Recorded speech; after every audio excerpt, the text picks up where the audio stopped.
So recent గా నేను చేసిన లోన్లీనెస్ అనే వీడియోకి I have got a reply saying how to deal with this loneliness. Royal College of Psychiatrist ఒక 4 step approach creator to deal with this loneliness. అది ఏంటి అంటే, నెంబర్ 1 కంపానియన్షిప్. సో మన ఫ్రెండ్స్, ఫ్యామిలీలో స్పౌస్ కానీ, పేరెంట్స్ కానీ, కజిన్స్ కానీ, siblings కానీ, సో వీళ్ళందరూ మన క్లోజెస్ట్ నీడ్. సో వీళ్ళతోటి you should start sharing and spending time more often to create a bond to share more things with. The second step is hobby finding. This is where most of us lack.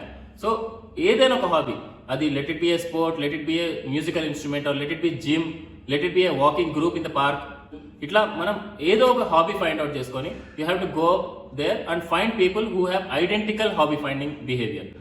So number 3 inter generational practice. మనం మన generation తోటే కాకుండా మనకంటే పెద్ద generation and మనకంటే చిన్న generation తో కూడా టైం స్పెండ్ చేస్తూ ఉండాలి. వీళ్ళతో టైం స్పెండ్ చేసినప్పుడు you get an essence of how joyful your life is. ఇప్పుడు పిల్లలతో టైం స్పెండ్ చేసినప్పుడు you know how comfortable they are with what they are doing and they live in the moment. మన previous generation జనాలతో మాట్లాడినప్పుడు you tend to get an insight of how you have to take care of yourself now rather than regret later. So ఇట్లాంటి important insights అన్ని మనకి మన పైన కానీ మన కింద జనరేషన్ వాళ్ళతో కానీ వస్తుంది. So inter generational practice is really important. ఈ 4th స్టెప్ ఏంటి అంటే యానిమల్ అసిస్టెడ్. ఈ పెట్ యానిమల్ తోటి అడ్వాంటేజ్ ఏంటి అంటే it behaves as the biggest cushion for entire stress. If you like this content, follow me for more.